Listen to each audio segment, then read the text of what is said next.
ಸಂಗತಿಯನ್ನು ಹೇಳಿ ನಮ್ಮ ಕಣ್ಣು, ಮೂಗು, ಬಾಯಿ, ಚರ್ಮ ಮೊದಲಾದ ಇಂದ್ರಿಯಗಳೆಲ್ಲವೂ ಕೂಡ ಅವನ ಕಾರಣದಿಂದಲೇ ಭೋಗವನ್ನು ಅನುಭವಿಸುತ್ತೆ. ಅವನೇ ಇದರ ನಿಜವಾದ ಉಪಸೇವಕ ಅಂತ ತಿಳಿಸಿದ್ರು. ಅವನ ಜೊತೆಗೆ ನಾವು ಕೂಡ ಉಣ್ತಾ ಇದ್ದೇವೆ. ಅದನ್ನು ಉಂಡ್ರೂ ಕೂಡ ಅದರ ಲೇಪ ಅವನಿಗಿಲ್ಲ. ನಾವು ಉಣ್ಣುವ ಭೋಗ ಅವನು ಉಣ್ಣುವುದೇ ಅಲ್ಲ. ಅದರಲ್ಲಿ ಅಲೌಕಿಕವಾದ ರಸವನ್ನ ಸ್ವೀಕಾರ ಮಾಡ್ತಾನೆ. ಅವನದ್ದೇ ಸ್ವರೂಪ ಸಾಕ್ಷ್ಯ ರಸವನ್ನ ಸ್ವೀಕಾರ ಮಾಡ್ತಾನೆ. ತನ್ನದೇ ಆದ ರೂಪವನ್ನ ಅವನು ಮರಳಿ ಸ್ವೀಕಾರ ಮಾಡ್ತಾನೆ. ನಮಗೆ ಅದರ ಆಹಾರದ ಅಥವಾ ಯಾವುದೇ ವಿಷಯದ ಭೋಗವನ್ನ ಒದಗಿಸ್ತಾನೆ. ಈ ಶರೀರದಿಂದ ಹೊರಡುವಾಗ, ಈ ಶರೀರದ ಒಳಗೆ ಬರುವಾಗ, ಇದು ಉಣ್ಣುವಾಗ ಗುಣಾನ್ವಿತನಾಗಿ ಜೀವ ಎಲ್ಲ ಭೋಗಗಳನ್ನು ಸ್ವೀಕಾರ ಮಾಡ್ತಾನೆ. ಇದನ್ನ ಜ್ಞಾನಿಗಳು ತಿಳ್ಕೊಳ್ತಾರೆ, ಅಜ್ಞಾನಿಗಳು ತಿಳ್ಕೊಳ್ಳುವುದಿಲ್ಲ. ಯಾಕೆಂದ್ರೆ ದೇವತೆಗಳಿಗೆ ಯಾವತ್ತೂ ಕೂಡ ಈ ಇಂದ್ರಿಯಗಳಲ್ಲಿ ಇದ್ದು ಅನುಭವಿಸಿದ ಸುಖ ಭೋಗ ಏನೇ ಇದ್ರೂ ಪಾಪವಾಗಿ ಲೇಪವಾಗುವುದಿಲ್ಲ. ನಮ್ಮ ಕಣ್ಣಿನಲ್ಲಿ ಇದ್ದು ಕಣ್ಣಿನ ಕಾರ್ಯವನ್ನು ಮಾಡಿಸ್ತಾರೆ. ದೇವತೆಗಳಿಗೆ ಹೀಗೆ ಪರಮಾತ್ಮನಿಗೆ ಇದರ ದೋಷ ಯಾವ ಕಾರಣಕ್ಕೂ, ಯಾಕೆಂದ್ರೆ ಹಿಂದೆ ಸ್ಪಷ್ಟ ಮಾಡಿರ್ತಾನೆ, ನಮಾಂ ಕರ್ಮಾಣಿ ಲಿಂಪಂತಿ ನಮೇ ಕರ್ಮ ಫಲೇಶ್ವರ ಅಂತ. ಮುಂದೆ ಇದನ್ನ ತಿಳ್ಕೊಳ್ಬೇಕಾದಂತಹ ಸಾಧಕರು ಏನ್ ಮಾಡ್ತಾರೆ? ಯತಂತೋ ಯೋಗಿನಶ್ಚ ಏನಂ ಯೋಗಿನಃ ಯತಂತಹ. ಏನಂ ಅಂದ್ರೆ ಈ ಪರಮಾತ್ಮನನ್ನು ಪ್ರಯತ್ನ ಪೂರ್ವಕವಾಗಿ ಆತ್ಮನಿ ಅವಸ್ಥಿತಂ ಪಶ್ಯಂತಿ. ತುಂಬಾ ಪ್ರಾಮಾಣಿಕವಾದ ಪ್ರಯತ್ನದಿಂದ ಅವರು ತಮ್ಮೊಳಗೆ ನೆಲೆಸಿದಂತಹ ಭಗವಂತನನ್ನ ಕಾಣ್ತಾರೆ. ದೇವರನ್ನ ಕಾಣಲಿಕ್ಕೆ ಬದರಿಗೋ ಕೇದಾರಕ್ಕೋ ಅಥವಾ ಇನ್ಯಾವುದೋ ನಮ್ಮ ಇಷ್ಟದ ಜಾಗಗಳಿಗೋ ಹೋಗ್ಬೇಕಾಗಿಲ್ಲ. ದೇವರು ಎಲ್ಲೆಡೆ ಇದ್ದಾನೆ. ಎಲ್ಲದಕ್ಕಿಂತ ಮುಖ್ಯವಾಗಿ ನೋಡಲೇಬೇಕಾದ ತಾಣ ಯಾವುದು ಅಂದ್ರೆ ನಮ್ಮ ಹೃತ್ಕಮಲ ಮಧ್ಯ ನಿವಾಸಿಯಾದಂತಹ ಭಗವಂತನನ್ನ. ಹಾಗಾಗಿ ಆತ್ಮನಿ ಅವಸ್ಥಿತಂ, ನಮ್ಮ ಜೀವದೊಳಗೆ ಜೀವಕ್ಕೆ ಅಸ್ತಿತ್ವವನ್ನು ಒದಗಿಸಿದ ಜೀವೋ ವಿನಯಿತ ಸಾಕ್ಷಿ ಅನ್ನುವ ಹೆಸರಿನಿಂದ ಪ್ರಬುದ್ಧಂತಹ ಭಗವಂತನನ್ನ ಯೋಗಿಗಳು ಪ್ರಯತ್ನ ಪೂರ್ವಕವಾಗಿ ಯತಂತಹ ಪಶ್ಯಂತಿ ಕಾಣುತ್ತಾರೆ. ಯತಂತಹ ಅಪಿ ಅಕೃತಾತ್ಮಾನಃ ನೈನಂ ಪಶ್ಯಂತಿ ಅಚೇತಸಃ. ಆದ್ರೆ ಯಾರಿಗೆ ತಾಳ್ಮೆ ಇಲ್ಲ, ಯಾರಿಗೆ ಗಡಿಬಿಡಿ, ಯಾರಿಗೆ ಕಂಪ್ಲೇಂಟ್ ಬಾಕ್ಸ್ ಆಗಿರ್ತಾರೆ, ಇದು ಸರಿ ಇಲ್ಲ, ಅದು ಸರಿ ಇಲ್ಲ, ಇದಾಗಲ್ಲ, ಅದಾಗಲ್ಲ, ಏನು ನಮ್ಮ ಬದುಕಿನಲ್ಲಿ ಒಳ್ಳೇದಾಗುದೇ ಇಲ್ಲ ಅಂತ ಯಾವಾಗಲೂ ಅಚೇತಸ್ಕರಾಗಿ, ಚೇತಸ್ಕರ ಅಂದ್ರೆ ಚೈತನ್ಯಮಯವಾದಂತಹ ಅಂದ್ರೆ ಬೆಳಕಿನ ಸ್ವರೂಪದ ಚಿಂತನೆ, ಧನಾತ್ಮಕವಾದ ಚಿಂತನೆಯನ್ನು ನಡೆಸುವವರು ಚೇತಸ್ಕರು. ಅದೇ ಎಲ್ಲದರಲ್ಲೂ ದೋಷವನ್ನೇ ಹುಡುಕ್ತಾ ಅಕೃತಾತ್ಮಾನ ಅಂದ್ರೆ ಮಾಡ್ಬೇಕಾದನ್ನ ಮಾಡುದಿಲ್ಲ, ಯಾವುದನ್ನೋ ಮಾಡ್ಲಿಕ್ಕೆ ತುಂಬಾ ಪ್ರಯತ್ನ ಮಾಡ್ತಿರ್ತಾರೆ. ಅವರ ಜೀವನದಲ್ಲಿ ಎನರ್ಜಿ ಎಲ್ಲ ಇನ್ನೆಲ್ಲೋ ವೇಸ್ಟ್ ಆಗ್ತಾ ಇರುತ್ತೆ. ಅಕೃತ ಅಂದ್ರೆ ಮಾಡ್ಬೇಕಾದದ್ದಲ್ಲ, ಅದನ್ನೇ ಪ್ರಯತ್ನ ಪೂರ್ವಕವಾಗಿ ಮಾಡ್ತಾರೆ, ಅದನ್ನೇ ಜೀವನದ ಸಾಧನೆ ಅಂತ ಭಾವಿಸ್ತಾ ಇರ್ತಾರೆ. ಪ್ರಕೃತಿಯನ್ನು ಭೇದಿಸಿ ಹೋಗ್ತಾರೆ ಅಥವಾ ಸುಧಾರಣೆ ಅಂತ ಅನ್ನುವ ದೃಷ್ಟಿಯಿಂದ ಜನರ ಜೀವನವನ್ನ ಇದ್ದದ್ದನ್ನ ಏನು ಹೊಸತನ್ನ ತರ್ತೇವೆ ಅಂತ ಮತಗಳನ್ನೆಲ್ಲ ಸ್ಥಾಪನೆ ಮಾಡುತ್ತಾರೆ. ಏನೇನು ಒಟ್ಟು ನೂರಾರು ತರದ ಚಿಂತನೆಗಳು ಈ ಜಗತ್ತಿನಲ್ಲಿ ಪರಮಾತ್ಮನನ್ನು ಬಿಟ್ಟು ಕೂಡ ತುಂಬಾ ಗಂಭೀರವಾಗಿ ಪರಿಗಣಿಸಲ್ಪಟ್ಟಂತವುಗಳು ಜನರಲ್ಲಿದೆ. ಶಾಸ್ತ್ರಕ್ಕೆ ಅಲ್ಲದೆ ಇದ್ರೂ ಕೂಡ ಜನರಲ್ಲಿ ಅಂತಹದ್ದಿದೆ. ಅವರು ನೈವ ಪಶ್ಯಂತಿ, ಆ ಏವಕಾರವನ್ನ ಗಮನಿಸಬೇಕು. ನೈವ ದೇವರನ್ನು ಹೊರತಾಗಿ ಉಳಿದದ್ರ ಬಗ್ಗೆನೇ ಚರ್ಚೆ ಮಾಡುವವರು, ಉಳಿದದ್ದನ್ನೇ ಚಿಂತಿಸುವವರು, ಉಳಿದದ್ದನ್ನ ಜೊತೆಗೆ ಜೋಡಿಸದೆ ಓಡಿಸುವವರು, ಅವನ ಇಚ್ಛೆಯಂತೆ ಜಗತ್ತಿನಲ್ಲಿ ಎಲ್ಲೋ ನಡೀತಾ ಅಂತ ಅರ್ಥ ಮಾಡಿಕೊಳ್ಳದವರು ಎಂದು ಅವನನ್ನ ಹಚ್ಚಿಕೊಳ್ಳುವುದಾಗಲಿ ಅವನು ಹಚ್ಚಿಕೊಳ್ಳುವುದಾಗಲಿ ಆಗುವುದೇ ಇಲ್ಲ. ಯತಂತಹ ಜ್ಞಾನಂ ಪ್ರಾಪ್ಯ. ಈ ಯತಂತಹ ಅಂತ ಆಗಿದ್ರಿಂದ ಹೇಳ್ತಾ ಇದ್ದೀರಿ, ಏನ್ ಪ್ರಯತ್ನ ಮಾಡ್ತಾರೆ? ಬುದ್ಧನ ಹಾಗೆ ಕೈ ಮುಕ್ಕೊಂಡು ಕೂತಿರ್ತಾರ? ಏನ್ ಮಾಡ್ತಾರೆ? ಪ್ರಯತ್ನ ಅಂದ್ರೆ ಯಾವ ತರ? ಅದಕ್ಕೆ ಆಚಾರ್ಯರು ಒಂದೇ ಶಬ್ದ ಇದ್ರು, ಜ್ಞಾನಂ ಪ್ರಾಪ್ಯ. ಹೆಚ್ಚು ಹೆಚ್ಚು ಭಗವಂತನ ಸರಿಯಾದ ಅರಿವನ್ನ ಪಡಿಲಿಕ್ಕೆ ಪ್ರಯತ್ನ ಪಡ್ತಾರೆ. ಯಾರು ಪ್ರಯತ್ನಶಾಲಿಗಳು ಅಂತಂದ್ರೆ, ಇದೆಲ್ಲವೂ ದೇವರ ಸಂಕಲ್ಪದಂತೆ ನಡೀತಾ ಇದೆ, ನಾನು ಇದರಲ್ಲಿ ಇಂಟರ್ಫಿಯರ್ ಆದ್ರೂ ಕೂಡ ಏನೂ ಉಪಯೋಗ ಇಲ್ಲ. ಅಂದ್ರೆ ಇಂಟರ್ಫಿಯರ್ ಅಂದ್ರೆ ನನ್ನ ಬದುಕನ್ನು ನಾನು ನಡೆಸುವಾಗ ನಾನು ಇರ್ಲೇಬೇಕಲ್ವ, ನನಗೆ ಹೊಂದಿರ್ತವೆ ಬೇಡವಾದ ಟಾಪಿಕ್ ಗಳ ಬಗ್ಗೆ ಚರ್ಚೆ ಮಾಡುದು, ನಮ್ಮಿಂದ ಅದರಿಂದ ಏನು ಮಾಡ್ಲಿಕ್ಕೆ ಆಗುದಿಲ್ಲ, ನಾವು ಅದರಲ್ಲಿ ಯಾವ ಭಾಗವೂ ಅಲ್ಲ. ನಮ್ಮ ಸಾಧನೆ ನಾವು ಮಾಡಲ್ಲ, ಅದರ ಅನಗತ್ಯವಾದ ಸಾಧನೆ ಬಹಳ ಗಮನ ಕೊಡ್ತೇವೆ. ಇಂಥದ್ದನ್ನ ಬಿಟ್ಟು ಅಂತ ಅರ್ಥ. ತರ್ಕ, ಜ್ಞಾನ, ಸತ್ಯಾದದ್ದು ಯಾವುದು, ಅದನ್ನ ಹೇಗೆ ಪಡಿಬೇಕು ಅನ್ನೋದ್ರ ಕಡೆಗೆ ಗಮನ ಕೊಡ್ತಾ ಅಂತ ಅರ್ಥ. ಜ್ಞಾನದ ಹಸಿವನ್ನ ಹೆಚ್ಚಿಸಿಕೊಳ್ತಾರೆ, ಜ್ಞಾನದಿಂದಾಗಿ ಇನ್ನಷ್ಟು ಹೆಚ್ಚು ಭಗವಂತನ ಸ್ಪಷ್ಟತೆಯನ್ನು ಪಡಿತಾರೆ. ಇನ್ನೇನು ಬರೀ ಯಾಗ ಮಾಡದೆ, ಯಾಗ ಮಾಡೋದು ತಪ್ಪು ಅಂತಲ್ಲ, ಯಾಗವೂ ಕೂಡ ಅಂತರಂಗ ಶುದ್ಧಿಗೆ ಕಾರಣ, ಹೌದು. ಆದ್ರೆ ಯಾಗವೇ ಕೊನೆಯ ಸ್ಥಿತಿ ಅಲ್ಲ. ಬಹಳ ಜನಕ್ಕೆ ಅಪಕಲ್ಪನೆ ಏನು ಅಂದ್ರೆ, ಎಲ್ಲಾ ದಾರಿಯಿಂದಲೂ ಭಗವಂತನೇ ಸಿಗ್ತಾನೆ ಅಂತ. ಹೌದು, ಎಲ್ಲಾ ದಾರಿಗೂ ಭಗವಂತನಿಗೂ ಸಂಬಂಧ ಇದೆ ಅನ್ನೋದು ಸತ್ಯ. ಆದ್ರೆ ಸಿಗ್ಬೇಕು ಅಂದ್ರೆ ಲೋಕದ ಬಗ್ಗೆ ವೈರಾಗ್ಯ ಇರಬೇಕು, ಭಗವಂತನ ಬಗ್ಗೆ ಭಕ್ತಿ ಇರಬೇಕು, ಭಗವಂತನ ವಿಷಯದಲ್ಲಿ ಇರಬೇಕು. ಇದು ಇದ್ದು ಅದರ ಜೊತೆಗೆ ಶ್ರವಣ, ಮನನ, ನಿಧಿಧ್ಯಾಸನಾದಿಗಳನ್ನ ಯಥಾಶಕ್ತಿ 100ಕ್ಕೆ 100 ಅಲ್ಲ. ಈಗ ಅಧ್ಯಯನಶೀಲನಿಗೂ ಕೂತ್ಕೊಳ್ಳೋದು ಗೊತ್ತಿರ್ಬೇಕು, ಜ್ಞಾನಕ್ಕೆ ಹೋಗೋನಿಗೂ ಕೂತ್ಕೊಳ್ಳಿ ಗೊತ್ತಿರ್ಬೇಕು. ಎರಡು ರೀತಿಯಾದ ಭಗವಂತನ ಪ್ರಜ್ಞೆಯನ್ನ ಬೆಳೆಸಿಕೊಳ್ಳುವುದನ್ನ ಹೇಳುತ್ತೆ. ಒಂದು ಶಾಸ್ತ್ರಾವಮರ್ಶನ, ಇನ್ನೊಂದು ಧ್ಯಾನ ರೂಪ. ಇದನ್ನ ಆಚಾರ್ಯರು ಸ್ಪಷ್ಟವಾಗಿ ತಂತ್ರಸಾರದಲ್ಲೂ ಹೇಳಿದ್ದಾರೆ, ಅನುವ್ಯಾಖ್ಯಾನದಲ್ಲೂ ಹೇಳಿದ್ದಾರೆ. ಒಂದು ನಿರಂತರ ಒಳ್ಳೆಯ ವಿಷಯಗಳ ಕುರಿತ ನಡೆಸಿ ಅದನ್ನ ಭಗವಂತನ ಜೊತೆ ಕಲ್ಪಿಸಿಕೊಂಡು ಅರ್ಥ ಮಾಡಿಕೊಳ್ಳುವುದು. ಎರಡನೇದ್ದು, ಆ ಕಲ್ಪಿಸಿಕೊಂಡದ್ದನ್ನ ತನ್ನೊಳಗೆ ಧಾರಣ ಮಾಡ್ಲಿಕ್ಕೆ ಪ್ರಯತ್ನಿಸುವುದು. ಅಂದ್ರೆ ಯಮನಿಯಮ ಆಸನಗಳ ಮೂಲಕ ಎರಡೂ ಕಡೆಗೆ ಬೇಕದು. ಯಮನಿಯಮ ಅನ್ನೋದು ಶಾಸ್ತ್ರಾವಮರ್ಶನಗೂ ಬೇಕು, ಧ್ಯಾನಾವಸ್ಥಿತಿಗೂ ಬೇಕು. ಈ ಧ್ಯಾನಾವಸ್ಥಿತಿ ಅನ್ನೋದನ್ನೇ ಶಾಸ್ತ್ರಾವಮರ್ಶನ ಅಂತ ಪರ್ಯಾಯವಾಗಿ ಯಾಕೆ ಹೇಳಿದ್ರು ಅಂದ್ರೆ, ಅಲ್ಲಿ ತನಕ ಎರಡು ಕಾಮನ್ ಅಂತ. ಯಮ, ನಿಯಮಾಸನ, ಪ್ರಾಣಾಯಾಮ, ಪ್ರತ್ಯಾಹಾರ ಇತ್ಯಾದಿಗಳೆಲ್ಲ ಎರಡೂ ದಾರಿಗಳಿಗೆ, ಅಷ್ಟಾಂಗದಲ್ಲಿ ಎರಡೂ ದಾರಿಗಳಿಗೆ ಪ್ರಧಾನವಾಗಿ ಕ್ರಮವಾಗಿ ಇವುಗಳು ಬೇಕೇ ಬೇಕು. ಅದನ್ನೇ ಜ್ಞಾನಂ ಪ್ರಾಪ್ಯ ಅನ್ನುವ ಶಬ್ದದಿಂದ ಹೇಳಿದ್ದು. ಅಂದ್ರೆ ಶಾಸ್ತ್ರಾವಮರ್ಶನ ಅಥವಾ ಧ್ಯಾನ ರೂಪವನ್ನ ಸಮಾನ ಅಂತ ಯಾಕೆ ಹೇಳಿದ್ದು ಅಂದ್ರೆ, ನಿರಂತರ ಪಾಠವನ್ನ ಕೇಳ್ತಾ ಅದು ಸುಮ್ಮನೆ ಕೇಳುದು ಅಂದ್ರೆ ಶ್ರುತಂ ಹರತಿ ಪಾಪಾನಿ ಅಂತ ಎಲ್ಲೋ ಒಂದ್ ಕಡೆ ಇಟ್ಟು ಬಿಡುದು, ಅವ್ರಲ್ಲಿಗೆ ಅವ್ರವ್ರ ಪಾಡಿಗೆ ಪಡ್ಕೋತಾ ಇರ್ತಾರೆ. ನಾವಿಲ್ಲಿ ನಮ್ ಕೆಲಸ ಏನೋ ಮಾಡ್ತಾ ಇರೋದು, ಮಧ್ಯ ಅದು ಅರ್ಥ ಆದಾಗ ತಲೆ ಅಲ್ಲಾಡಿಸ್ದು ಉಳಿದದ್ದಂತೆ ನಮ್ ಕೆಲಸದಲ್ಲಿ ತೊಡಗಿರುವುದು. ಗಂಭೀರವಾಗಿ ಕೇಳುವ ಹೊತ್ತಿಗೆ ಬೇರೆ ಕೆಲಸ ಮಾಡ್ಲಿಕ್ಕೆ ಆಗುದಿಲ್ಲ. ಆಗ್ಬೋದು, ಸಾಮಾನ್ಯವಾಗಿ ಈಗಾಗ್ಲೇ ತಿಳಿದಿರೋ ಸಂಗತಿ ಆದಾಗ ನೆನಪಿಸ್ಕೊಳ್ಳಿಕ್ಕೆ ಅಂತ ಅನ್ನೋ ಸ್ಥಿತಿಯಲ್ಲಿ ಇದ್ರೆ ಆಗ್ಬೋದು. ಅದು ಕೂಡ ಬಹಳ ನಮಗೆ ಈಗಾಗ್ಲೇ ಅದು ಪರಿಚಿತ ಮತ್ತು ನಮ್ಗೆ ಅಭ್ಯಾಸ, ಹಿಂದೆ ಇದಕ್ಕೆ ಸಮಯ ಕೊಟ್ಟು ಅಭ್ಯಾಸ ಮಾಡಿದ್ದು ಹೌದಾದ್ರೆ ಅದು ಸಾಧ್ಯ ಪಾರಾಯಣಾದಿಗಳ ರೂಪದಲ್ಲಿ. ಆದ್ರೆ ತಿಳ್ಕೊಳ್ಳೋ ವಿಷಯದಲ್ಲಿ ನಾವು ಎಲ್ಲ ಒಟ್ಟೊಟ್ಟಿಗೆ 10 ಜವಾಬ್ದಾರಿಗಳನ್ನು ನಿರ್ವಹಿಸ್ತೇವೆ ಅನ್ನೋದು ತುಂಬಾ ಕಠಿಣವಾದ ಸವಾಲು. ಸಮಯ ವ್ಯರ್ಥ ಆಗುದಿಲ್ಲ ಅನ್ನೋದೊಂದು ಸಮಾಧಾನ ಬಿಟ್ರೆ, ವಿಷಯ ವ್ಯರ್ಥವೇ ಆಗುತ್ತೆ ಅಥವಾ ವಿಷಯ ಅಪೂರ್ಣವಾಗುತ್ತೆ ಅಥವಾ ವಿಷಯ ನಮಗೆ ಗಾಢವಾಗಿ ಮನಸ್ಸಿಗೆ ಪರಿಣಾಮ ತಟ್ಟುವುದಿಲ್ಲ ಅನ್ನುವ ಹಿನ್ನೆಲೆಯಲ್ಲಿ ಶಾಸ್ತ್ರಾವಮರ್ಶನ ಅಂದಾಗ ಅದಕ್ಕೆ ಧ್ಯಾನ ಅಂತ ಹೆಸರು. ಅಂದ್ರೆ ಪರ್ಯಾಯವಾಗಿ ಧ್ಯಾನದ ಸಮಾನ ಅಂತ ಅದಕ್ಕೆ ಪರಿಗಣನೆ. ಯಾಕೆ ಅಂದ್ರೆ ಬೇರೆ ಎಲ್ಲೂ ಗಮನ ಹೋಗುದಿಲ್ಲ. ಪ್ರತಿ ಶಬ್ದದ ಮೇಲೆ, ಅದರ ಅರ್ಥಾನುಸಂಧಾನದ ಮೇಲೆ, ಅಲ್ಲಿರುವ ಭಗವಂತನ ವಿಶೇಷವಾದ ಗುಣಗಳ ಚಿಂತನೆಯ ಮೇಲೆ, ಅದು ಲೋಕದ ಅನುಭವದ ಜೊತೆಗೆ ಹೊಂದಿಕೊಳ್ಳುವ ವಿಷಯದ ಅನುಷ್ಠಾನದ ಮೇಲೆ, ಇದೆಲ್ಲವನ್ನೂ ಕೂಡ ಲೋಕದಲ್ಲಿ ನಡೀತಾ ಇರುವುದು, ಶಾಸ್ತ್ರದಲ್ಲಿ ಹೇಳಿರುವುದು, ಮತ್ತೆ ನಮ್ಮ ಅನುಭವಕ್ಕೆ ಬರ್ತಾ ಇರುವುದು. ಇದೆಲ್ಲವನ್ನು ಜೋಡಿಸಿಕೊಳ್ಬೇಕು, ಅಲ್ಲೇ ಗಮನ ಕೊಡ್ಬೇಕು. ಒಟ್ಟಿಗೆ ಇದು ಅಂತಂದ್ರೆ ಇದು 10 11 ಅಂತ ಈ ಎಕ್ಸ್ಟ್ರಾ ಪ್ಲೇಯರ್ ಅಂತ ಇರ್ತಾರೆ ಆಟದಲ್ಲಿ. ಅವ್ರಿಗೆ ನೀರು ತಂದ್ಕೊಡುದು, ಬಟ್ಟೆ ತಂದ್ಕೊಡುದು, ಬ್ಯಾಟ್ ತಂದ್ಕೊಡುದು, ಗ್ಲೌಸ್ ತಂದ್ಕೊಡುದು, ಅದೇನೇನೋ ಪದಾರ್ಥಗಳನ್ನು ಗ್ರೌಂಡ್ಗೆ ಆಗಾಗ ತಂದ್ಕೊಡುದು ಇರುತ್ತೆ. ಅವ್ರಿಗೆ ಏನು ಪ್ರಧಾನವಾದ ಜವಾಬ್ದಾರಿಗಳೇ ಇರುವುದಿಲ್ಲ. ಅದು 10 11 ಹಾಗೆ ನಮ್ಮ ಈ ಕೇಳುವಿಕೆ ಅಥವಾ ಪಾಠದ ಅನುಷ್ಠಾನ ಒಂದು ಸಮಯವನ್ನು ನಾವು ಸಾರ್ಥಕಪಡಿಸಿಕೊಳ್ತಾ ಇದ್ದೇವೆ ಅನ್ನುವ ಕೇವಲ ಭ್ರಮೆಗೂ ಕಾರಣ ಆಗ್ಬಹುದು. ಎಲ್ಲರಿಗೂ ಹಾಗಾಗುತ್ತೆ ಅಂತಲ್ಲ, ಆದ್ರೆ ಹಾಗಾಗುವ ಸಾಧ್ಯತೆಗಳು ಹೆಚ್ಚು.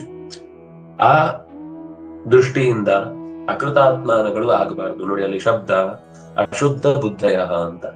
ಅಶುದ್ಧ ಅಂದ್ರೆ ಒಂದರ್ಥ ಇನ್ನೇನು ಕೆಟ್ಟದ್ದು ಚಿಂತನೆಯಲ್ಲಿ ಬರುತ್ತೆ ಅಂತ ಇಟ್ಕೊಳ್ಬೇಕು.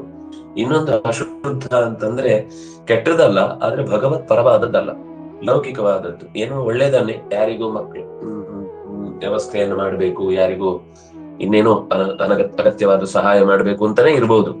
ಆದ್ರೆ ಆ ಸಹಾಯ ಮಾಡಬೇಕು ಅಂತನ್ನುವ ಭರದಲ್ಲಿ ಈ ಚಿಂತನೆ ಅನ್ನೋದು ಅಸ್ಪಷ್ಟವಾಗಿ ಹೋಗುತ್ತೆ. ಒಂದೋ ಅದನ್ನೇ ಮಾಡಬೇಕು, ಒಂದೋ ಇದನ್ನೇ ಮಾಡಬೇಕು. ಆ ಕಡೆ ಅದಕ್ಕೆ ಹೇಗೆ ದುಡ್ಡು ಹೊಂದಿಸುದು ಅಂತ ಯೋಚನೆ ಮಾಡ್ತಾ, ಆಫೀಸಿನ ವರ್ಕ್ ಅನ್ನು ಇವತ್ತು ಹೇಗೆ ಸುಲಭದಲ್ಲಿ ಸಾಲ್ವ್ ಮಾಡುದು ಅಂತ ಯೋಚಿಸ್ತಾ ಇದನ್ನು ಕೇಳ್ತಾ ಇದ್ರೆ, ಅಥವಾ ಇವತ್ತಿನ ಜಮಾವಣೆ ಹೇಗೆ ಆಗ್ಬೇಕು, ಎಷ್ಟು ವ್ಯವಸ್ಥೆ ಮಾಡ್ಬೇಕು, ಯಾರೆಲ್ಲ ಬರ್ತಾರೆ ಅನ್ನೋದನ್ನ ಇದ್ರ ಜೊತೆಗೆ ಚಿಂತಿಸ್ತಾ ಇದ್ರೆ ಅದು ಅಶುದ್ಧ ಬುದ್ಧಿ ಅಂತ ಅರ್ಥ. ಅಂದ್ರೆ ಶುದ್ಧನಾದ ಪರಮಾತ್ಮನ ವಿಷಯದಲ್ಲಿ ಬುದ್ಧಿ ಇಲ್ಲ ಅಂತ ಅರ್ಥ. ಅಕಾರ ರೂಪನಾದ ಪರಮಾತ್ಮನಲ್ಲಿ ಇಲ್ಲದೆ ಇರುವ ಬುದ್ಧಿ. ಅಶುದ್ಧ ಬುದ್ಧಯ ನೈವ ಪಶ್ಯಂತಿ, ನೈವ ಸಾಧ್ಯವೇ ಇಲ್ಲ ಅಂತ ಹೇಳ್ಬಿಡ್ತಾರೆ. ನಾವು ಅದಕ್ಕೋಸ್ಕರ ಅದು ಫುಲ್ ಟೈಮ್ ಜಾಬ್. ಅದು ಭಗವಂತನ ಚಿಂತನೆ ಅನ್ನೋದು ಫುಲ್ ಟೈಮ್ ಜಾಬ್. ನಾನು ಹೇಳ್ತಾ ಇರೋದು ಬೇರೆ ಕೆಲಸ ಮಾಡಬಾರದು ಅಂತ ಅರ್ಥ ಅಲ್ಲ, ಅದಕ್ಕೆ ಬಹಳ ಹೆಚ್ಚು ಗಮನ ಕೊಡಬೇಕಾದದ್ದು ಅಂತ ಅರ್ಥ. ಯದಾದಿತ್ಯ ಕಥಂ ತೇಜೋ ಜಗದ್ಧಾಸೇತೆ ಅಖಿಲಂ ಯಚ್ಚಂದ್ರಮಸಿ ಯಚ್ಚಾಗ್ನೋ ತತ್ತೇಜೋ ವಿದ್ಧಿಮಾಮಕಂ. ಆದಿತ್ಯ ಕಥಂ ತೇಜ, ಆದಿತ್ಯನಲ್ಲಿ ನೆಲೆಸಿರುವಂತಹ ತೇಜಸ್ಸು ಯಾವುದು ಅಖಿಲವಾದ ಜಗತ್ತನ್ನು ಬೆಳಗಿಸುತ್ತೋ, ಮತ್ತು ಯಚ್ಚಂದ್ರಮಸಿ, ಯಾವುದು ರಾತ್ರಿ ಹೊತ್ತು ಚಂದ್ರನಲ್ಲಿ ನಾವು ಬೆಳದಿಂಗಳನ್ನ ಕಾಣ್ತೇವೋ, ಯಾವುದು ಚಂದ್ರನೂ ಇಲ್ಲದ ಹೊತ್ತಿಗೆ ಅಗ್ನಿಯ ಮುಖೇನ ನಮ್ಮ ಮನೆಯ ಪರಿಸರವನ್ನಾದ್ರೂ ಬೆಳಗುವಂತಹ ಒಂದು ವಿಶಿಷ್ಟ ಕಾಂತಿಯುಕ್ತವಾದಂತನ್ನ ನೋಡ್ತೇವೋ, ಆ ಎಲ್ಲದರಲ್ಲೂ ಇರುವ ತೇಜಸ್ಸು ಇವತ್ತು ವಿದ್ಯುತ್ ಅಂತ ಸೇರಿಸ್ಕೋಬೇಕು. ನಮ್ಮ ಲೈಟ್ ಗೀಟ್ ಎಲ್ಲ ಅದು ಅಗ್ನಿಯದ್ದೇ ಇನ್ನೊಂದು ಮುಖ ಆದ್ರಿಂದಾಗ ಅವ್ರು ಅದನ್ನು ಪ್ರತ್ಯೇಕ ಹೇಳಿಲ್ಲ. ಗೀತೆಯಲ್ಲಿ ಇದನ್ನು 3 ಮಾತ್ರ ಹೇಳಿದ್ದಾರೆ, ಅದನ್ನು ಹೇಳಿಲ್ಲ, ಇದರಲ್ಲಿ ದೇವರಿಲ್ಲ ಅಂತವಾದ ಮಾಡುವುದಲ್ಲ. ಪೂರ್ವೋಕ್ತಮೇವ ಜ್ಞಾನಂ ಪ್ರಪಂಚಯತಿ, ಹಿಂದೆ ಹೇಳಿದ ರೀತಿಯಲ್ಲಿ ಪರಮಾತ್ಮನ ಅಸಾಧಾರಣ ಗುಣವನ್ನು ಪರಿಚಯಿಸುವುದಕ್ಕೋಸ್ಕರ ಮುಂದಿನ ಈ ಶ್ಲೋಕವು ಕೂಡ ಯಾವುದು ಆದಿತ್ಯನಲ್ಲಿ ನೆಲೆಸಿದ ತೇಜಸ್ಸು, ಅಂದ್ರೆ ಈ ಜಗತ್ತಿನಲ್ಲಿ ಎಲ್ಲರಿಗೂ ಕೂಡ ಅವರವರ ಜ್ಞಾನ, ಅವರವರ ಕಾರ್ಯಭಾರ, ಅವರವರ ಬುದ್ಧಿ, ಅವರವರ ನೆನಪು, ಅವರವರ ಏನೇನೋ ಚಟುವಟಿಕೆಗಳು ದೇಹದಲ್ಲಿ ನಿರಂತರ ಇಷ್ಟು ಲಕ್ಷ ಜೀವರಾಶಿಗಳು ಜೀವನ ಕಳೀತಾ ಇದ್ದಾವಲ್ಲ, ಇದೆಲ್ಲದಕ್ಕೂ ಕಾರಣ ಒಳಗಿನಿಂದ ತಾಪ ಅಂತ ಅಥವಾ ತಪನ ಅಂತ ಕೊಡುವಂತಹದ್ದು ಸೂರ್ಯ. ಆ ಸೂರ್ಯನ ಪ್ರವೃತ್ತಿಯಿಂದಲೇನೆ ಲೋಕದಲ್ಲಿ ಎಲ್ಲಾ ಚಟುವಟಿಕೆಗಳು ಕೂಡ ಅನಾಯಾಸವಾಗಿ ನಡೀತಾ ಹೋಗುತ್ತೆ. ಅವನ ತೇಜಸ್ಸಿನಿಂದಲೇ ಜಗತ್ತಿನಲ್ಲಿ ಭಾಸೆಯತೆ. ಅದಕ್ಕೆ ಅಖಿಲಂ ಜಗತ್ ಭಾಸೆಯತೆ. ಜಗತ್ತಿನ ಯಾವ ಮೂಲೆಯನ್ನು ಬಿಡಲ್ಲ. ಅವನಿಗೆ ಶ್ರೀಮಂತರು, ಬಡವರು, ಇದು ಒಳ್ಳೆಯ ದೇಶ, ಇದು ಕೆಟ್ಟ ದೇಶ, ಇದು ಧರ್ಮ ದೇಶ, ಇದು ಅಧರ್ಮ ದೇಶ, ಇದು ಯಾವುದೂ ಇಲ್ಲ. ತನ್ನ ಬೆಳಕಿನ ಪ್ರವೃತ್ತಿಯನ್ನ ಕೊಡಬೇಕಾದದ್ದು ಅವರವರ ಜೀವನಕ್ಕೆ ಏನ್ ಸಿಗಬೇಕು ಅಷ್ಟನ್ನ. ಅದೇನ್ ಗೊತ್ತ ವಿಚಿತ್ರ, ಕರ್ಮ ಹೇಗೆ ಕೆಲಸ ಮಾಡುತ್ತೆ ಅಂದ್ರೆ, ಎಲ್ರಿಗೂ ಸೂರ್ಯ ಒಂದೇ ತರ ಬೆಳಕನ್ನು ಕೊಟ್ಟರು ಕೂಡ ನಮ್ಮ ಮೌಢ್ಯ ಸೂರ್ಯನ ಬೆಳಕನ್ನ ಮನೆಯೊಳಗೆ ಬಾರದಂತೆ ಕರೆಕ್ಟನ್ನು ಹಾಕಿ ಎಲ್ಲ ಬಂದ್ ಮಾಡಿ ನಾವು ಮಲ್ಕೊಂಡಿರ್ತೇವೆ. ಆಮೇಲೆ ಡಾಕ್ಟರ್ ಡಿ ಜೀವಸತ್ವ ಬೇಕಪ್ಪ, ಡಿ ವಿಟಮಿನ್ ಇಲ್ಲ ಅಂದ್ರೆ ಬದುಕು ಸಾಯತ್ತೆ ಅಂತ ಹೇಳಿದ್ಮೇಲೆ ಹೋಗಿ ಸೂರ್ಯನಿಗೆ ಮೈ ಒಡ್ಡುದೇನು, ಓಡುದೇನು, ಹಾಡುದೇನು, ಕುಣಿಯುವುದೇನು ಎಲ್ಲ ಮಾಡ್ಲಿಕ್ಕೆ ಶುರು ಮಾಡ್ತಾರೆ. ಆದ್ರೆ ಸೂರ್ಯ ತನ್ನ ಕ್ರಿಯೆಯನ್ನ ಇದು ಯಾಕೆ ಉದಾಹರಣೆ ಕೊಟ್ಟರು ಅಂದ್ರೆ, ಭಗವಂತ ಅವರವರಿಗೆ ಕೊಡ್ಬೇಕಾದ್ದನ್ನ ಎಲ್ಲವನ್ನೂ ಕೊಡ್ಲಿಕ್ಕೆ ಸಿದ್ಧವಾಗಿದ್ದಾನೆ. ಅವನ ಹತ್ರ ಯೋಗ್ಯತೆ ಪಾತ್ರ ಇರಬೇಕು, ಅವನ ಹತ್ರ ಕರ್ಮದ ವ್ಯವಸ್ಥೆ ಇರ್ಬೇಕು. ಅದಿತ್ತು ಅಂದ್ರೆ ಅವನದನ್ನ ಸ್ವೀಕಾರ ಮಾಡ್ಲಿಕ್ಕಾಗುತ್ತೆ. ಇಲ್ಲ ಅವನದನ್ನ ಬಂಧಿಸಿ ಕೂತಿದ್ದಾನೆ ಅಂತಂದ್ರೆ, ತನ್ನದೇ ಪೂರ್ವ ಕರ್ಮದಿಂದಾಗಿ ಅದು ಅಪ್ರಸ್ತುತವಾಗಿ ನಿಂತಿದೆ ಅಂತ ಆದ್ರೆ ಅವನು ಏನ್ ಮಾಡಿದ್ರು ಹೊಂದ್ ಪಡ್ಕೊಳ್ಲಿಕ್ಕೆ ಆಗುದಿಲ್ಲ. ಹಾಗಾಗಿ ಚಂದ್ರನಂತೆ ನೋಡಿ, ಸೂರ್ಯ ಇಲ್ಲದೆ ಹೋದ್ರು ಕೂಡ ಮತ್ತೆ ನಮ್ಮ ಔಷಧೀಯ ಗಿಡಗಳಲ್ಲಿ, ಪದಾರ್ಥಗಳಲ್ಲಿ ಔಷಧಿ ಅನ್ನುವ ರಸವಾಗಿ ಭಗವಂತನೇ ನೆಲೆಸಿದ್ದಾನೆ. ಅವನೇ ಚಂದ್ರನಲ್ಲಿ ನಿಂತು ನಮಗೆ ರಸವನ್ನ ಕೊಡ್ತಾನೆ ಅನ್ನೋದಕ್ಕೋಸ್ಕರ ಅದು ಹಾಗೆ ಯಾವುದೇ ಗಿಡ ಮರದಲ್ಲೂ ಕೂಡ ವ್ಯತ್ಯಾಸ ಮಾಡಲ್ಲ. ಆದ್ರೆ ಔಷಧವನ್ನು ಸ್ವೀಕಾರ ಒಂದು ಮಾಡಲ್ಲ. ಒಂದು ಅವನಿಗೆ ಇದೊಂದು ಔಷಧಿ ಇದೆ ಅಂತಾನೆ ಗೊತ್ತಾಗಲ್ಲ ಅವನ ಕರ್ಮದಿಂದ, ಅಥವಾ ಅವನದನ್ನು ಸ್ವೀಕಾರ ಮಾಡಿದ್ರು ಪಥ್ಯ ಮಾಡದೆ ಆ ರೋಗದ ಲಕ್ಷಣವನ್ನ ಹೆಚ್ಚಿಸಿಕೊಳ್ತಾನೆ. ಚಂದ್ರ ಎಲ್ಲರಿಗೂ ಬೆಳಕು ಕೊಡ್ತಾನೆ. ಚಂದ್ರ ಎಲ್ಲಾ ಪದಾರ್ಥಗಳಲ್ಲೂ ತನ್ನ ರಸವನ್ನು ತುಂಬಿಟ್ಟಿದ್ದಾನೆ. ನಮ್ಮ ಕರ್ಮವಶಾತ್ ಅದು ನಮ್ಮ ಕೈಗೆ ಸಿಗಲ್ಲ. ಅಗ್ನಿ ಎನ್ನುವುದು ಎಲ್ಲದಕ್ಕಿಂತಲೂ ಅತ್ಯಂತ ಹೆಚ್ಚಿನ ನಮಗೆ ಸಂಪತ್ತನ್ನ ಕೊಡುವಂತಹ ದಾರಿ. ಸಂಪತ್ತು ಅಂದ್ರೆ ನಾನು ಹೇಳ್ತಾ ಇರೋದು ದುಡ್ಡು ಅಂತಲ್ಲ, ದುಡ್ಡು ಮಾತ್ರ ಅಲ್ಲ, ದುಡ್ಡು ಕೊಡುತ್ತೆ, ದುಡ್ಡು ವಿಶೇಷವಾದ ಅದರ ಹಲವು ಹೌದು.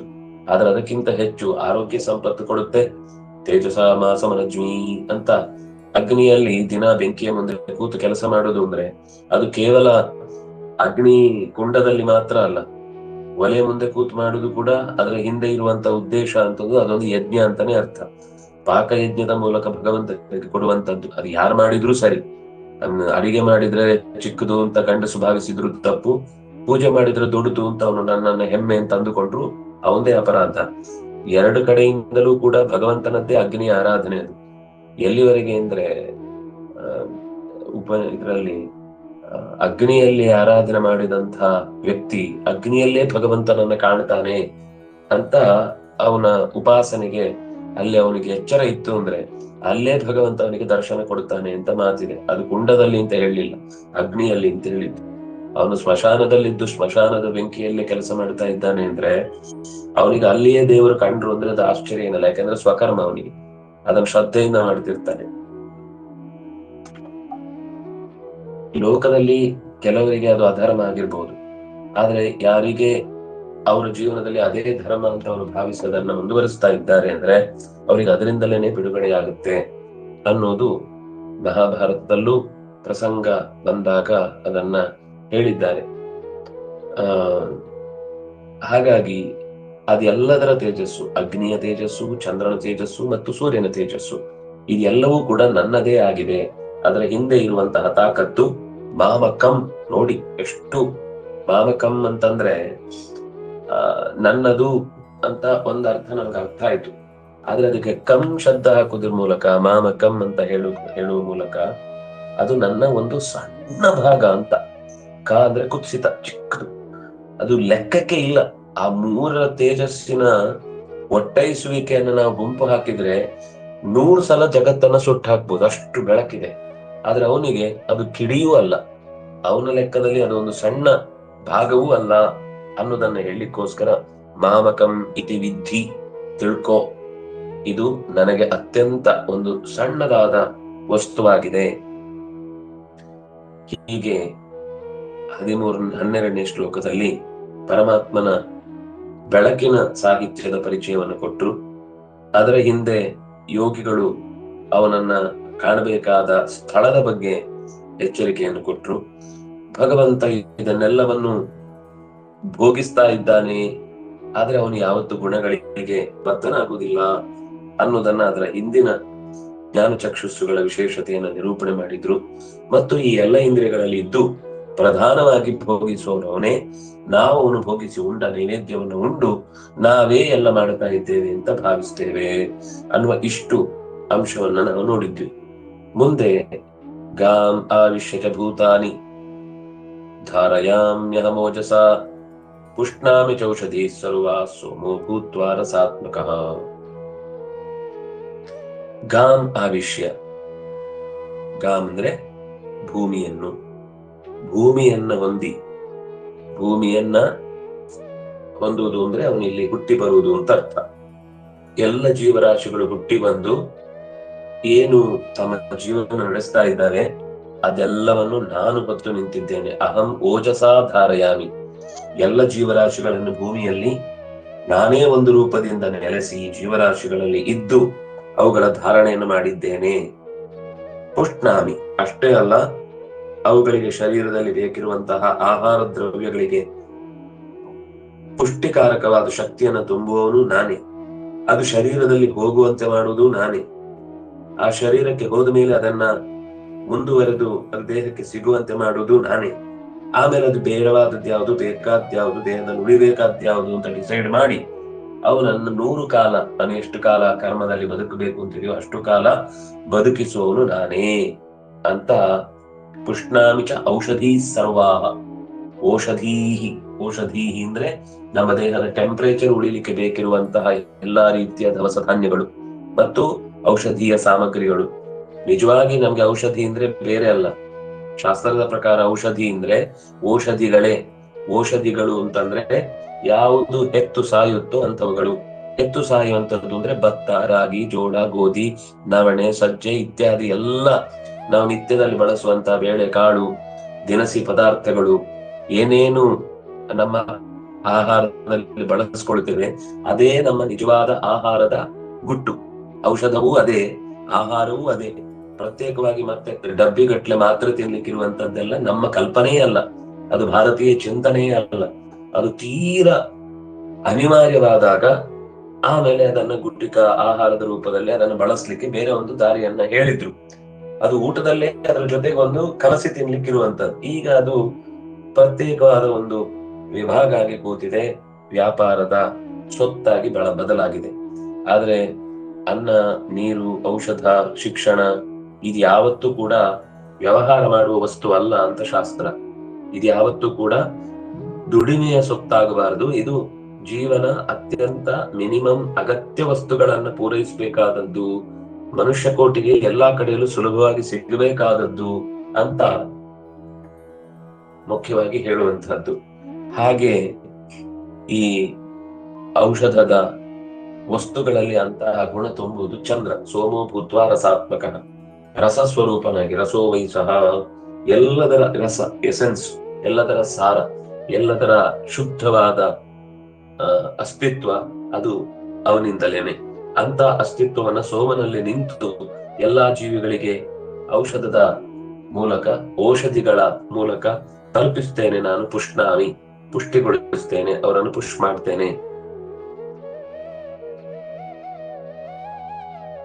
ಪಾದೋಸ್ಯ ವಿಶ್ವಾಭೂತಾನಿ ತ್ರಿಪಾದಸ್ಯಾಂ ವಂದಿನಿ, ವಿಶ್ವಾಭೂತಾನಿ ಅಸ್ಯ ಪಾದಃ.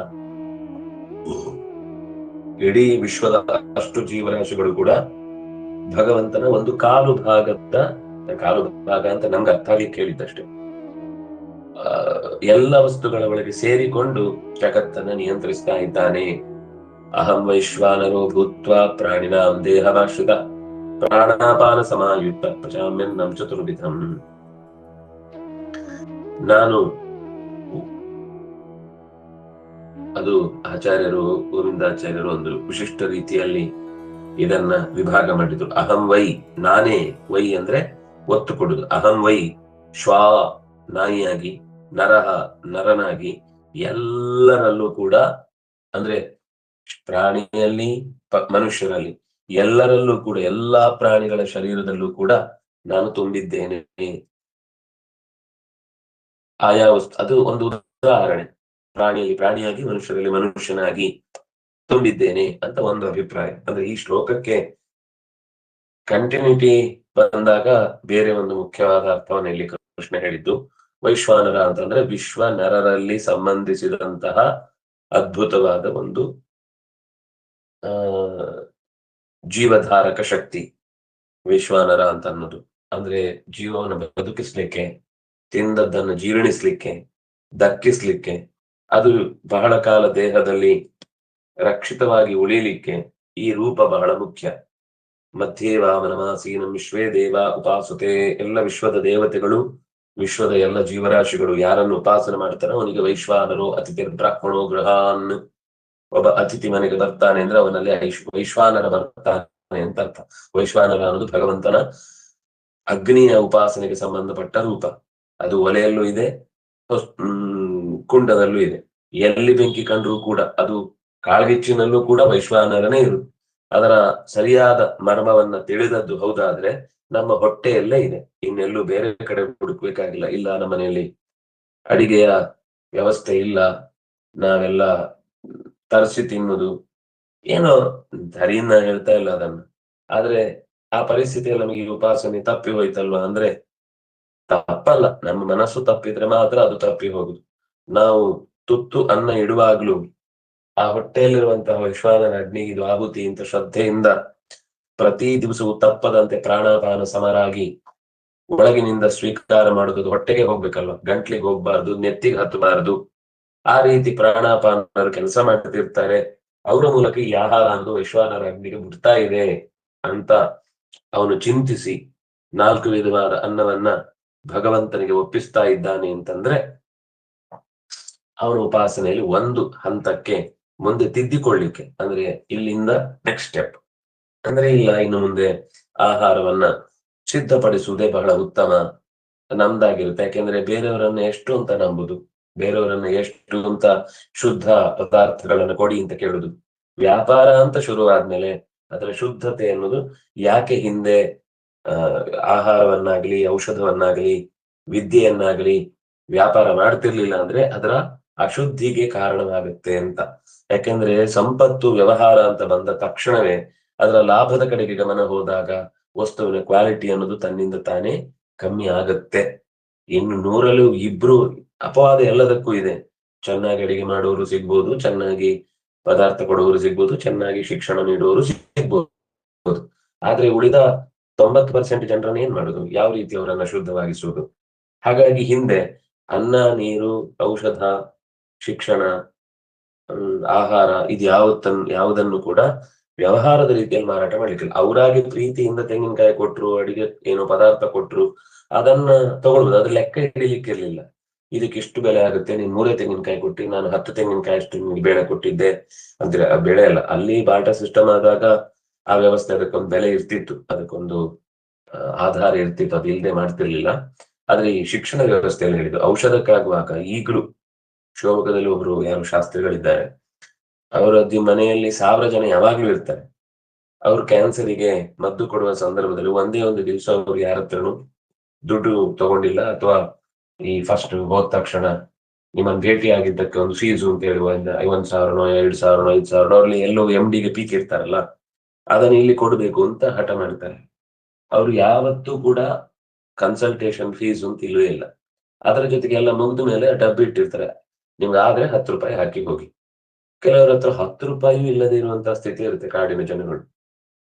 ಅವರು ಬೇರು, ತೊಗಟೆ ಯಾವ್ದೋ ಅವ್ರು ಹೇಳ್ತಾರೆ, ನಿಮ್ಮ ಕಾಡಲ್ಲಿ ಸಿಕ್ಕಿದ್ರೆ ನನಗೆ ಇಂಥ ಔಷಧವನ್ನ ತಂದು ಕೊಡಿ ಅಂತ. ಅದನ್ನ ತಂದು ಆ ವೈದ್ಯರಿಗೆ ಕೊಡ್ತಾರೆ. ಅವ್ರು ಇಲ್ಲಿ ತನಕನು 1 ರೂಪಾಯಿ ಅವ್ರು ಮಾಡಿದ್ರೆ ಕೋಟ್ಯಂತರ ಆಸ್ತಿ ಮಾಡ್ಬೋದಿತ್ತು. ಯಾಕಂದ್ರೆ ಅದು ಅವ್ರು ಕೊಡುವ ಮದ್ದು ಅತ್ಯಂತ ಅಪರೂಪದ್ದು ಮತ್ತು ಬೇರೆ ಕಡೆ ಎಲ್ಲೂ ಗುಣ ಆಗದೆ ಇರುವಂತ ಕೇಸ್ಗಳೇ ಅಲ್ಲಿ ಬಂದು ಅವ್ರ ಹತ್ರ ಸಾಲ್ವ್ ಆಗುವಂತದ್ದು. ಹಾಗಾಗಿ ಇಂತಹದ್ದು ನಮ್ಮ ಶಿಕ್ಷಣದ ವ್ಯವಸ್ಥೆ ಆಗ್ಲಿ, ವೈದ್ಯಕೀಯ ವ್ಯವಸ್ಥೆ ಆಗ್ಲಿ ಎಂದೂ ಕೂಡ ವ್ಯವಹಾರದಲ್ಲಿ ನಿಂತಿರ್ಲಿಲ್ಲ. ಯಾಕೆ ಅಂದ್ರೆ ಅದು ಅಶುದ್ಧವಾಗುತ್ತೆ. ಅವ್ರಿಗೆ ಬೇಕಾದ ಅಜೆಂಡಾಗಳು ಶುರುವಾಗುತ್ತೆ. ಮಕ್ಕಳು ಬೆಳಿಬೇಕು ಅಂತಿರುದಿಲ್ಲ. ನಮ್ ಪರವಾಗಿ ನಾಳೆ ಪಕ್ಷಕ್ಕೆ ಅವ್ರು ಯೋಚನೆ ಮಾಡ್ಲಿಕ್ಕೆ ಏನ್ ಮಾಡ್ಬೇಕೋ, ಅಥವಾ ನಮ್ಮ ವ್ಯವಹಾರಕ್ಕೆ, ಯಾಕಂದ್ರೆ ಕಂಪನಿಗಳು ನಿರ್ಧಾರ ಮಾಡ್ತಾರೆ. ಅವ್ರು ನಾಳೆ ನಮ್ಮ ಕಂಪನಿಗೆ ಸೇರ್ಬೇಕು ಅಂದ್ರೆ ನಮ್ಮ ಸಬ್ಜೆಕ್ಟ್ ಮಕ್ಕಳ ತಲೆಗೆ ಹೋಗ್ಬೇಕು, ಅದಕ್ಕೋಸ್ಕರ ಒಂದು ಸ್ಪೆಷಲ್ ಕೋರ್ಸ್ ಅಂತ ಮಾಡುದು. ಹೀಗೆ ಎಲ್ಲರೂ ಅವರವರ ಸ್ವಾರ್ಥಕ್ಕೆ ಬೇಕಿರುವಂತಹ ರೀತಿಯಲ್ಲಿ ಜನತೆಯನ್ನು ಬಳಸಿಕೊಳ್ಳುವ ಅಪಾಯ ಇದೆ ಎನ್ನುವುದನ್ನ ಮನಗಂಡೇ ಹಿಂದಿನವರು ಆಹಾರವನ್ನಾಗಲಿ, ಔಷಧವನ್ನಾಗಲಿ ಅಥವಾ ಶಿಕ್ಷಣವನ್ನಾಗಲಿ ಇದು ಎಂದು ವ್ಯವಹಾರದ ದೃಷ್ಟಿಯಿಂದ ಆಚೆಗಿಡಬೇಕು ಅಂತ ಬಯಸ್ತಾ ಇದ್ದಿದ್ದು. ಬಿಡಿ, ಅದನ್ನೇ ಹೇಳಿ ಉಪಯೋಗ ಇಲ್ಲ ಇವತ್ತು. ಆದ್ರೆ ಆಹಾರದಲ್ಲಿ ಎಷ್ಟು ಶುದ್ಧವಾದ ಆಹಾರ ಕೊಡ್ತೇವೋ ಅಷ್ಟು ದೇಹಕ್ಕೆ ಒಳ್ಳೆಯದು ಅನ್ನೋದು ನಮ್ಗೆ ಸ್ವಾರ್ಥದ ಹಿನ್ನೆಲೆ ಹೌದಾದ್ರೂ, ದೇವರಿಗೆ ನಾವು ಕೊಡುವಂತ ಆರಾಧನೆ ಚಂದ ಆಯ್ತು ಅಂತ ಅನ್ನೋದು ಒಂದು ತಲೆಯಲ್ಲಿ ಇರ್ಬೇಕಲ್ವ ನಮ್ಗೆ. ನಾವು ದೇವರಿಗೆ ಕೊಡುವ ಪದಾರ್ಥ ಅತ್ಯಂತ ಶುದ್ಧವಾದದ್ದಾಯ್ತು, ನಾನಿವತ್ತು ಉಂಡ ಪದಾರ್ಥ ದೇವರಿಗೆ ಕೊಡುವಾಗ ಶುದ್ಧವಾದದ್ದಿತ್ತು ಅಂತ ಆದ್ರೆ ಅದು ಎಷ್ಟು ತೃಪ್ತಿ ಕೊಡಬೇಕಾದದ್ದು. ಯಾಕೆಂದ್ರೆ ವೈಶ್ವಾನರ ಅಗ್ನಿ ನಮ್ಮಲ್ಲಿ ನಿಂತು ಸ್ವೀಕಾರ ಮಾಡ್ತಾ ಇದ್ದಾನೆ. ಹೃದಯದಲ್ಲಿ ಒಂದು ರೂಪದಿಂದ ನಿಂತು ನಮ್ಮಿಂದ ಧ್ಯಾನದ ಸ್ಥಿತಿಯಲ್ಲಿ ಅಥವಾ ಜಪದ ಸ್ಥಿತಿಯಲ್ಲಿ ಪ್ರೀತಿಯನ್ನ ಪ್ರಸಾರ ಮಾಡ್ತಾರೆ. ಇನ್ನು ಅದು ಮಾಡದೇ ಇದ್ರು ಹೊಟ್ಟೆಪಾಡಿಗಂತೂ ಎಲ್ರೂ ಮಾಡ್ಲೇಬೇಕಾ? ಇದನ್ನಾದ್ರೂ ನೀನು ಭಗವಂತನ ಚಿಂತನೆ ಜೊತೆಗೆ ಜೋಡಿಸು. ದೇವರನ್ನ ಚಿಂತಿಸ್ಲಿಕ್ಕೆ 100 ದಾರಿ ಇದೆ, ಚಿಂತಿಸುವುದು ಬೇಡ ಅಂತ ಹೇಳಲಿಕ್ಕೆ 1000 ದಾರಿ ಇದೆ. ನಿಮ್ಗೆ 1000 ದಾರಿಗಳು ಕಾಣುತ್ತೋ 100 ದಾರಿಗಳು ಕಾಣುತ್ತೋ ಅನ್ನೋದ್ರ ಮೇಲೆ ನಮ್ಮ ಬದುಕು ಸ್ಥಿರವಾಗುತ್ತೆ ಅನ್ನೋದನ್ನ ಈ ಹಂತದಲ್ಲಿ ನಾವು ಚಿಂತನೆ ಮಾಡಿದ್ವಿ. ಇನ್ನು ಕೆಲವು ಪದ್ಯಗಳಲ್ಲಿ ಭಗವಂತನ ಇನ್ನಷ್ಟು ವಿಶಿಷ್ಟ ಗುಣಗಳನ್ನ ನಿರೂಪಣೆ ಮಾಡ್ತಾರೆ. ನಾಳೆ ಅದನ್ನ ಸೇರಿದಾಗ ನೋಡೋಣ. ಶ್ರೀ ಹರಿಪ್ರಿಯತಾಂ ಶ್ರೀ ಕೃಷ್ಣ.